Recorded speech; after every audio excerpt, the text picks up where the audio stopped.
बच्चों नया chapter start करेंगे जिसका नाम है इनकम्प्लीट रिकॉर्ड। अब जिसका नाम ही इनकम्प्लीट रिकॉर्ड है तो मतलब इसमें जो क्वेश्चंस आएंगे वो सारे इनकम्प्लीट होंगे और आपको उन्हें कंप्लीट करना पड़ेगा। ऐसा अकाउंट्स के जो प्रोफेसर्स है, स्कॉलर्स है, महारथी है, उनका ये मानना है कि if a student is excel in this chapter, ठीक है, तो फिर अकाउंट्स में आप उसको किसी भी लेवल तक मान सकते हो कि भाई उसको सब कुछ आता है। जितनी अकाउंट्स अभी तक आपने पढ़ी है उन सब के अंदर ये चैप्टर का अपना एक इम्पॉर्टेंट रोल है, क्योंकि ये मिसिंग फिगर से क्वेश्चंस आपको सॉल्व करवाना सिखाएगा। आधी अधूरी इन्फॉर्मेशन से आप कैसे पूरा फाइनेंशियल स्टेटमेंट बना सकते हो। तो ये चैप्टर का अपना एक कद इसलिए बढ़ जाता है क्योंकि ये चैप्टर आने से पहले आपको पहले के सारे चैप्टर आने चाहिए। जैसे इस चैप्टर में आपको कैश बुक बनानी आनी चाहिए, इस चैप्टर में आपको बिल ऑफ एक्सचेंज आना चाहिए, इस चैप्टर में आपको फाइनल अकाउंट्स आना चाहिए। फाइनल अकाउंट जो आपने P&L और बैलेंस शीट बनाई है वो सब आता है तो ये चैप्टर अच्छे से आएगा। तो इस चैप्टर में अपना खुद का कुछ भी नहीं है, फिर भी जितना मुझे लगता है कि आपको हर क्वेश्चनों में काम आएगा। इसका कोई थ्योरी नहीं है, कुछ भी नहीं है, सीधे प्रैक्टिकल है। लेकिन इसमें फिर भी जितना मुझे लगता है कि इतने इतने अकाउंट आपको काम आ सकते हैं वो मैंने यहाँ बना दिए हैं। तो एक बार मैं आपको जल्दी जल्दी सिखा देता हूँ क्या क्या आपको इस चैप्टर में काम आएगा। सबसे पहले स्टेप 1, आपको क्लोजिंग कैपिटल का फॉर्मूला याद होना चाहिए। वो होता है opening capital plus profit plus additional capital minus. इसका मतलब क्या है कि अभी मान लो आपने बिजनेस में 50 लाख रुपए लगाए तो ओपनिंग कैपिटल कितनी है 50 लाख। अब आपको 10 लाख का प्रॉफिट हुआ, 60 लाख। फिर आपने एडिशनल कैपिटल 30 लाख की और लगाई, 90 लाख। 90 लाख में से आपने साल भर में 40 लाख निकाल लिए, तो 90 में से 40 हटा दो, कितने हो गए 50। फॉर्मूला बन गया। तो क्लोजिंग कैपिटल का फॉर्मूला क्या है? Opening capital plus profit plus additional capital minus. Step 2, opening capital और क्लोजिंग कैपिटल आपको क्वेश्चन में गिवन नहीं होगी, तो आपको वो ओपनिंग डेटा और क्लोजिंग डेटा से निकालनी है, बैलेंसिंग फिगर से। कैसे बैलेंसिंग फिगर से? देखिएगा, यहाँ देखो, अभी आपको मैं ये बैलेंस शीट दे दूँ, उसमें कुछ डेटा दे दूँ, जैसे यहाँ कैश दे दूँ, यहाँ बैंक बैलेंस दे दूँ, यहाँ स्टॉक दे दूँ, यहाँ डेटर दे दूँ, यहाँ फिक्स एसेट दे दूँ, फिक्स एसेट में मशीन, और यहाँ मैं आपको दे दूँ क्रेडिटर, यहाँ मैं आपको दे दूँ बिल पेएबल और कैपिटल ना दूँ, तो आप क्या बैलेंसिंग फिगर से निकाल सकते हो? क्योंकि बैलेंस शीट का टोटल क्या आता है? तो अगर यहाँ 5 लाख आएगा तो यहाँ भी, और अगर ये आपको ऑलरेडी 3 लाख दे रखी है तो ये कितनी आ जाएगी? ऐसे निकालनी है। अब ये अगर ओपनिंग का डेटा है तो ओपनिंग कैपिटल आएगी, और ये डेटा अगर क्लोजिंग का है तो कौन सी आएगी? तो ये इसलिए मैंने लिखा है कि ओपनिंग डेटा से आप क्या निकालोगे? Opening capital. और क्लोजिंग डेटा से क्या निकालोगे? Opening data closing data question में होगा। कैपिटल आप कैसे निकालोगे? बैलेंसिंग। तो सर फिर कैपिटल बैलेंसिंग फिगर से निकालेंगे तो फिर कैपिटल तो आ ही गई, तो आपको ओपनिंग कैपिटल इधर रखनी है, क्लोजिंग इधर रखनी है, और प्रॉफिट बैलेंसिंग फिगर से निकालना। तो ये इक्वेशन में से मैं आपको कोई भी 4 चीज़ देकर एक पूछ सकता हूँ, या तो मैं ओपनिंग दे दूँ, क्लोजिंग दे दूँ, प्रॉफिट दे दूँ, एडिशनल भी दे दूँ, तो आपको क्या निकालनी है? और अगर मैं ड्राइंग भी दे दूँ और ये उड़ा दूँ तो आपको क्या निकालना है? या फिर ये उड़ा दूँ तो क्या निकालना है? और ये सारी चीज़ें दे दूँ तो क्या निकालनी है? और ये सारी दे दूँ तो क्या निकालनी है? और ओपनिंग और क्लोजिंग ना दूँ तो ओपनिंग और क्लोजिंग का डेटा दे दूंगा, जिससे ओपनिंग और क्लोजिंग कैसे निकलेंगे? बैलेंसिंग फिगर से। समझ गए? और बैलेंस शीट बनानी फिर बोल रहा हूँ आनी चाहिए। हर शीट कोई इतनी बड़ी बात नहीं है बेटा। बैलेंस शीट तूने अभी जो मैंने बनाई है तूने हर चैप्टर में देखी होगी। यहाँ एसेट आती है, यहाँ सारी लाइबिलिटी आती है। ये अकाउंट्स का बेसिक है, बिल्कुल इतना हमें आना चाहिए, ठीक है। यहाँ सारी एसेट आएगी, यहाँ सारी लाइबिलिटी आएगी, cash, debtor, stock, land, building, plant, machine, ये सब एसेट साइड में आएंगे। और उधारियाँ सारी कहाँ आती है? लाइबिलिटी साइड में। लोन हो गया, क्रेडिटर हो गया, उधारी, ये सब समझती है। अब तो कैपिटल आ जाएगी किससे? बैलेंसिंग फिगर से। ये स्टेप 2 हो गई मेरी। अब आगे देखो, स्टेप 3 में मैं तुम्हें कुछ इंपॉर्टेंट अकाउंट बनाना सिखाऊंगा, डेटर का अकाउंट, क्रेडिटर का अकाउंट, क्योंकि डेटर क्रेडिटर के बैलेंस आपको क्वेश्चन में गिवन नहीं होंगे, आपको निकालने पड़ेंगे, ठीक है। सुनते जाना बराबर। डेटर का अकाउंट ये एक परफॉर्मा है, मैक्सिमम जितनी मुझे याद आई उतनी मैंने लिख दी इसमें। एक आध चीज़ और आ सकती है, एक आध चीज़ ही मिसिंग होगी। वैसे तो मैंने पूरा सोच के बनाया है, तो शायद आ गई है इसमें सब चीज़ें। डेटर का बेसिक याद रखना, डेटर एक एसेट है और एसेट बढ़ती है तो डेबिट होती है, कम होती है तो एसेट का बैलेंस हमेशा डेबिट से शुरू होगा। कहाँ से शुरू होगा? To balance BD। अब डेटर बढ़ते किससे हैं? सेल से, तो यहाँ सेल आ जाएगी। कौन सी सेल? क्या कैश सेल से डेटर बढ़ते हैं? कैश सेल का पैसा तो हाथों हाथ आ जाता है, कैश सेल का पैसा तो डेटर किसके होते हैं? Credit sale. आप सब कौन हो? अभी मेरे डेटर हो, और आप में से जो फीस दे चुका है वो नहीं है, जिसकी फीस बाकी है वो सब मेरे कौन है? डेटर है, क्योंकि मुझे उनसे पैसे लेने हैं। ठीक है, तो डेटर किससे बढ़ते हैं? Credit sales. किससे बढ़ते हैं? टू सेल आ जाएगी। क्या जाएगी?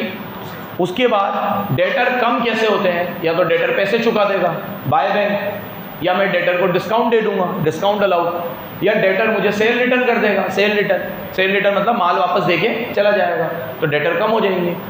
या डेटर कम होंगे कोई अलावेंस देने से। अलावेंस एक तरीके से डिस्काउंट की तरह होता है। जैसे अलावेंस मतलब अभी मान लो मेरे को किसी से 50,000 रुपये लेने थे, दिवाली आई, सामने वाले का फ़ोन आया, यार भाई साहब पूरे साल भर आपसे माल लेता हूँ, अब ये 50,000 रुपये है, ठीक है।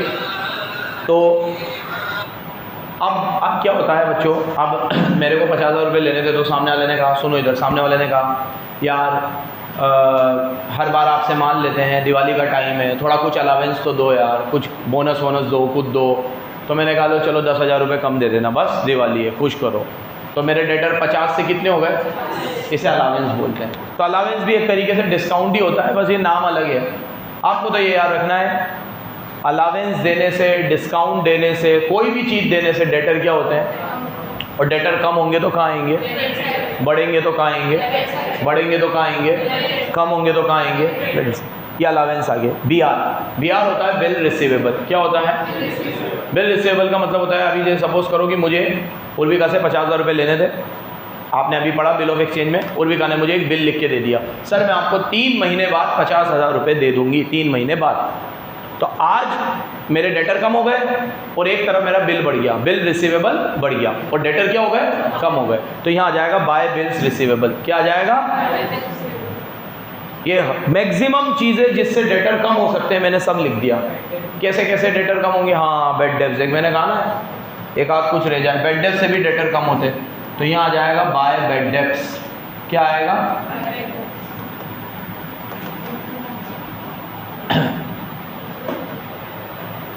बना भी लिया तूने? जीता जागता इंस्पिरेशन है तू इसके लिए। अबे हंस तो दे, दुखी आत्मा। तो जितने भी चीज़ों से डेटर बढ़ते हैं या जितनी भी चीज़ों से डेटर कम होते हैं वो डेटर अकाउंट में आ गए। अब एक चीज़ देखो, सेल से डेटर बढ़ते हैं, ये मैंने लिख दिया। डेटर कम किससे होते हैं? फिर बता रहा हूँ, बैंक से, डिस्काउंट अलाउड से, सेल रिटर्न से, अलावेंस से, BR से, बेड डेब्ट से, सबसे डेटर कम होते हैं। डेटर बढ़ते हैं एक तो सेल से, एक BR डिसऑनर हो जाए। तो अभी उर्विका ने मुझे बिल लिख के दिया था 3 महीने बाद पैसे दे देगी, 3 महीने बाद उर्विका ने पैसे नहीं दिए, तो मेरा बिल डिसऑनर हो गया। बिल डिसऑनर हो गया तो डेटर वापस बढ़ जाएंगे, अब मुझे फिर पैसे लेने हैं उर्विका से, तो एक तरफ मैं डेटर बढ़ा दूंगा और BR कम कर दूंगा, तो एंट्री हो जाएगी 2BR। क्या हो जाएगी? ये मैंने लिखा हुआ है डिसऑनर। और एक और मैंने लिखा है 2 क्रेडिटर। इसका क्या मतलब है? आपने पढ़ा होगा बिल, मैक्सिमम चीज़ें हैं जो एक डेटर अकाउंट में आ सकती है। लास्ट चीज़ सुन लो, क्रेडिटर। आपने पढ़ा है कि आप बिल को डिसऑनर एंडोर्स भी कर सकते हो। तो मेरे को उर्विका ने बिल दिया 50,000 का कि मैं आपको 3 महीने बाद पैसे दे दूंगी। अब मेरे को पैसे देने थे लकी को, तो मैंने कहा लकी मेरे पास आज पैसे नहीं है, 3 महीने बाद आएंगे, तू ले लेना। तो लकी ने कहा मैं कैसे विश्वास करूं? जैसे मैंने किया है। किस पे? कि उर्विका पे। तो मैंने कहा मैं तो नहीं कर रहा विश्वास। मैंने कहा मेरे पे भी के उर्विका पे, आप पे। तो मैंने कहा ये उर्विका ने एक मेरे को बिल लिख के दिया है, तू ये बिल ले ले, 3 महीने बाद उर्विका मुझे पैसे देगी, वो तू ले लेना सीधे, ये तो वैसे भी बिल है, बिल तो इंडोर्स हो जाता है। तो मैंने इंडोर्स कर दिया बिल को। अब इसका डेटर से क्या लेना देना? जब मैंने इंडोर्स किया तो लकी मेरा क्रेडिटर है, तो क्रेडिटर कम हो गए, अब वो बिल डिसऑनर हो गया। सुनो, तो ड्यू डेट पे उर्विका ने पैसे नहीं दिए। अब ड्यू डेट पे मेरी बैलेंस शीट में क्या फ़र्क आएगा ये देखो। मुझे उर्विका से पैसे लेने थे, अब मैं लूँगा, और मुझे लकी को पैसे देने थे, अब मैं दूंगा। तो एक तरफ मेरा क्रेडिटर बढ़ गया, एक तरफ मेरा डेटर बढ़ गया। तो पहली बार ऐसी एंट्री होगी, आश्चर्यजनक entry, debtor account debit to creditor. क्या एंट्री होगी?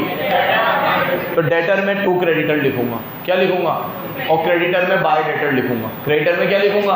Bye debtor. तो यहाँ आ गया टू क्रेडिटर। तो मैंने ब्रैकेट में लिखा है, ये टू क्रेडिटर कब लिखोगे आप? जब एंडोर्स बिल डिसऑनर हो जाएगा। क्या हो जाएगा? ये मैक्सिमम चीजें हैं जिन चीज़ों से डेटर बढ़ सकते हैं या डेटर क्या हो सकते हैं?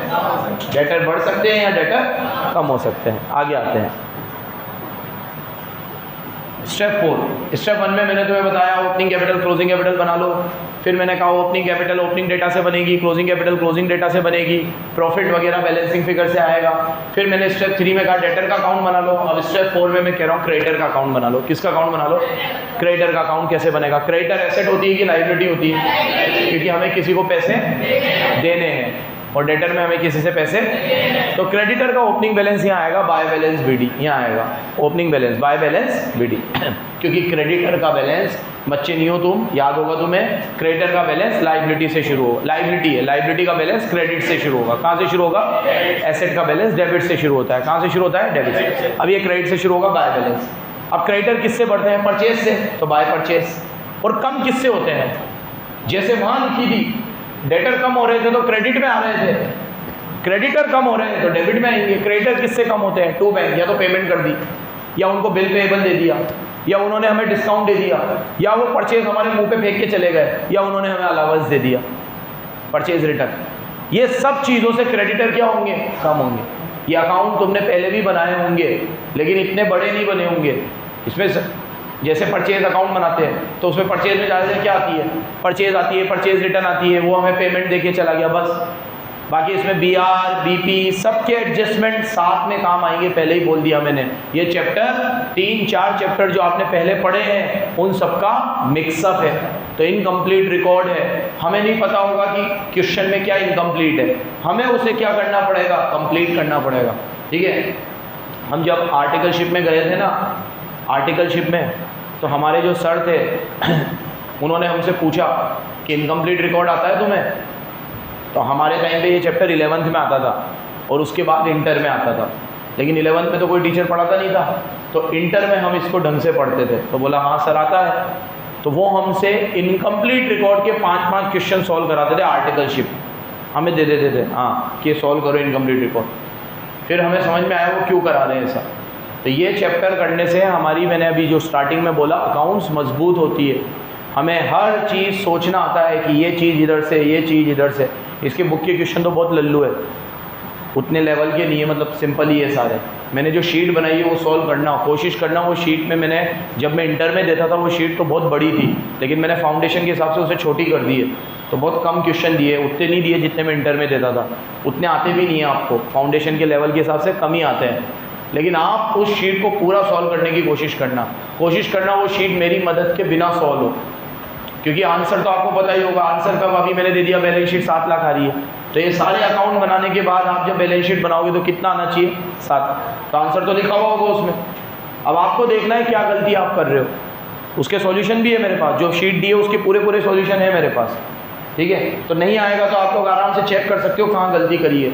लेकिन मैं चाहता हूँ कि सारे क्वेश्चन जब मैं बुक के करा दूँ, उसके बाद आप लोग जब खुद से करने बैठो तो बैलेंस शीटें खुद से टैली हो। कोशिश करना कि खुद से टैली हो। ठीक है, इससे आपका दिमाग खुलेगा और अकाउंट्स जो मैंने बोला बहुत मजबूत हो जाएगी आपकी, बहुत मजबूत।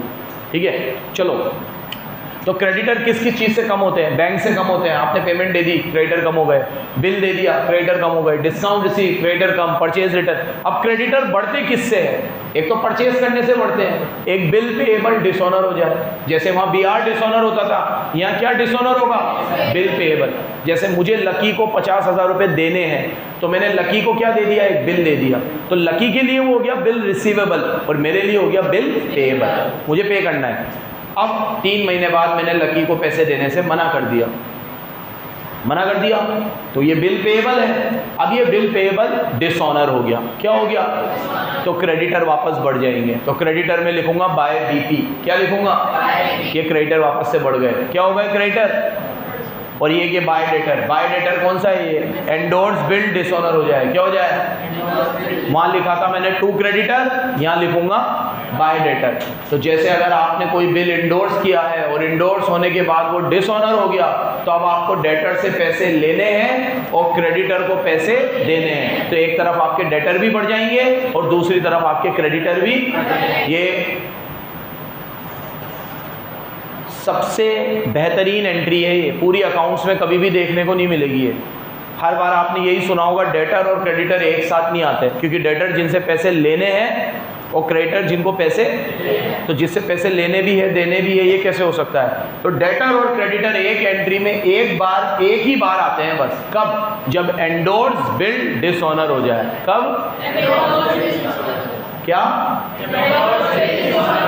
समझ गए। तो जब एंडोर्स बिल डिसऑनर हो जाए तब ये एंट्री होती है। क्या entry, debtor account debit to creditor, क्योंकि हमें डेटर से पैसे लेने हैं और क्रेडिटर को पैसे देने हैं। चलो नेक्स्ट, इसके बाद बनेगा बीआर का बिल। अब बीआर में जितनी भी एंट्री आ रही है और बीपी में जितनी भी एंट्री आ रही है, वो सारी एंट्री वही है जो अभी मैंने डेटर और क्रेडिटर के अकाउंट में बताई है।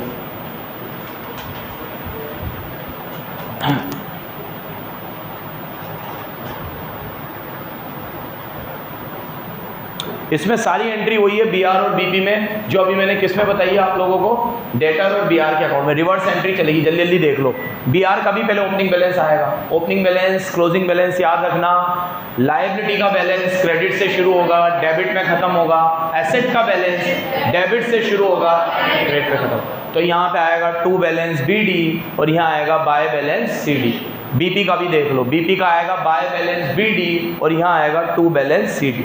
बीआर में क्या क्या आएगा, बीआर सबसे पहले आते कहाँ से हैं, बीआर डेटर से आते हैं। मुझे किसी से पैसे लेने थे, इसलिए उसने मुझे क्या दे दिया, बीआर दे दिया। तो बीआर में सबसे पहली एंट्री क्या होगी, टू डेटर। क्या होगी, टू डेटर। ठीक है, ये गलत लिखा हुआ है आप,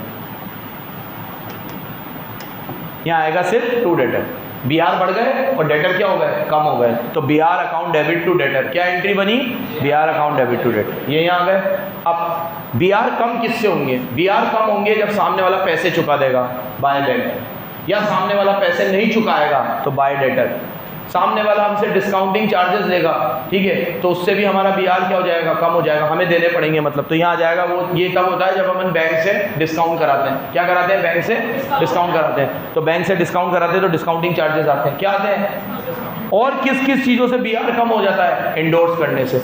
जब अगर मैंने वो किसी को इंडोर्स कर दिया तो एक तरफ मेरे क्रेडिटर कम हो जाएंगे और एक तरफ मेरा बीआर कम हो जाएगा। तो बीआर में क्या लिखूंगा मैं, बाय क्रेडिटर, और लास्ट में आएगा बाय बैलेंस। क्या आएगा, याद रखना आपको क्या है, याद क्या रखना है, क्वेश्चन कैसा आएगा। क्वेश्चन में ट्रांजैक्शन तो लिखा हुआ ही होगा, आपको ट्रांजैक्शन से बस पता करना है बीआर बढ़ रहा है या बीआर कम हो रहा है, डेटर बढ़ रहे हैं या डेटर, क्रेडिटर बढ़ रहे हैं या क्रेडिटर, बीपी बढ़ रहा है या बीपी। बस आपको याद रखना है, एसेट है तो बढ़ेगा तो डेबिट में आएगा, कम होगा तो क्रेडिट में आएगा। लायबिलिटी है तो बढ़ेगा तो क्रेडिट में आएगा और कम होगा तो डेबिट में आएगा। बस इतना याद रखना है। ये परफॉर्मर रटने मत बैठ जाना, कोई ये परफॉर्मर तो जितना मुझे याद आया उतनी चीज़ें मैंने इसमें लिख दी।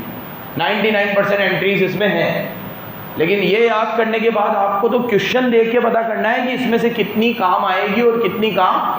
हाँ, ये मत समझ लेना कि आप एग्जाम में आते ही ये डेटर का पूरा अकाउंट बना दो, वो सारी चीज़ ही ना रही हो। ये तो मैक्सिमम चीज़ें जो आ सकती है, इसके अलावा कुछ ऐसी भी चीज़ हो सकती है जो इसमें ना हो, और हो सकता है इसमें जितनी चीज़ें उतनी आए ही ना एक अकाउंट में। ये तो मैक्सिमम चीज़ें जो मैंने लिख दी, जितनी मुझे याद आई कि किन किन चीज़ों से डेटर बढ़ेंगे, अरे बीआर बढ़ेंगे, और किन किन चीज़ों से बीआर कम होंगे। सेम ऐसे ही बीपी किससे बढ़ता है, क्रेडिटर से, क्योंकि बीपी के लिए क्या होता है, हम क्रेडिटर से बिल पेएबल ले लेते हैं, ठीक है, सॉरी क्रेडिटर को हम बिल पेएबल दे देते हैं, बिल लिख के दे देते हैं कि मैं तुझे इतने महीने बाद पैसे दे दूंगा। तो उससे मेरे क्रेडिटर क्या हो जाते हैं, कम हो जाते हैं, और मेरा बीपी क्या हो जाता है, बढ़ जाता है। तो हम एंट्री करते हैं creditor account debit to BP. क्या करते हैं, तो यहाँ बाय क्रेडिटर आएगा, क्या आएगा, और अब बीपी कम किससे होता है, या तो पेमेंट कर दी उसे तो टू बैंक, या फिर वो डिसऑनर हो गया तो क्रेडिटर वापस बढ़ गए, बीपी कम हो गया टू क्रेडिटर, या डिस्काउंट मिल गया डिस्काउंट रिसीव, या फिर क्लोजिंग बैलेंस। ठीक है।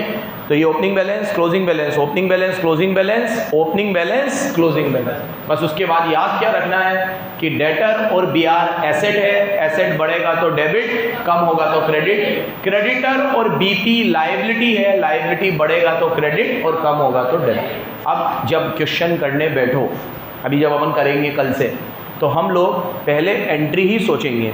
बिना एंट्री के किसी के अच्छे में भी ताकत नहीं है कि वो लेजर बना ले। पहले दिमाग में क्या सोचना, एंट्री। एंट्री सोच के फिर लेजर का रूल याद ही है, डेबिट वाली चीज़ डेबिट में, क्रेडिट वाली चीज़ क्रेडिट। अपने अकाउंट में अपना नाम, बीआर के अकाउंट में बीआर नहीं आएगा, बीपी के अकाउंट में बीपी नहीं आएगा, डेटर के अकाउंट में डेटर नहीं आएगा, क्रेडिटर के अकाउंट में, ठीक है। एक और चीज़ रह गई इसमें, वो मुझे बनाना ज़रूरी नहीं लगा, कैश बुक। किसी किसी क्वेश्चन में कैश बुक भी बनाएगा। कैश बुक का क्या फंडा है, कैश आएगा तो डेबिट में, कैश किस किस से आता है, कैश सेल से, डेटर से, इंटरेस्ट रिसीव हो रहा है, डिविडेंड रिसीव हो रहा है, और ठीक है एडिशनल कैपिटल से, किससे, और कैश जाता किस किस से, बहुत सारी चीज़ों से, परचेज से, सैलरी पे करने से, रेंट पे करने से, ड्राइंग से, और वेजेस से, एडवर्टीजमेंट, प्रिंटिंग। अरे भाई बहुत सारी चीज़ें हैं, कहाँ याद करने बैठोगे। बस ये याद रखना, पैसा आ रहा है तो डेबिट, पैसा जा रहा है तो क्रेडिट। अब जैसे ही आप ये सारे वर्किंग नोट बना लोगे, तो ये सारे वर्किंग नोट से आपको कुछ ना कुछ पता चल जाएगा, और फिर आपको लास्ट में बैलेंस शीट बनानी है, P&L बनाना है। तो जो इसके छोटे क्वेश्चन आएंगे वो याद है कैसे आएंगे, 3 नंबर 4 नंबर वाले, जिसमें सिर्फ ओपनिंग कैपिटल क्लोजिंग कैपिटल दे देगा, आपको प्रॉफिट वगैरह निकालना है, लल्लू क्वेश्चन, वो आ जाए तो नसीब तुम्हारे। जो बड़े क्वेश्चन आएंगे 16-16 नंबर वाले, वो कैसे आएंगे, जिसमें आपको ये सारे वर्किंग नोट बनाने पड़ेंगे। सुन लो पहले ही थी, और ये सारे वर्किंग नोट से आपको P&L और बैलेंस शीट बनानी है। क्या बनानी है, और हर वर्किंग नोट से कुछ ना कुछ बैलेंसिंग फिगर से निकलेगा। हर जब तक आप सारे वर्किंग नोट सही नहीं बना दोगे, आपका P&L बैलेंस शीट नहीं बनेगा। समझ गए। तो एंड रिजल्ट क्या होगा हमारा, P&L बैलेंस शीट क्या होगा, लेकिन उसके लिए ये सारे क्या बनाने पड़ेंगे, वर्किंग नोट। चलो धन्यवाद, कल से क्वेश्चन करेंगे इसके, इतना पढ़ के आना।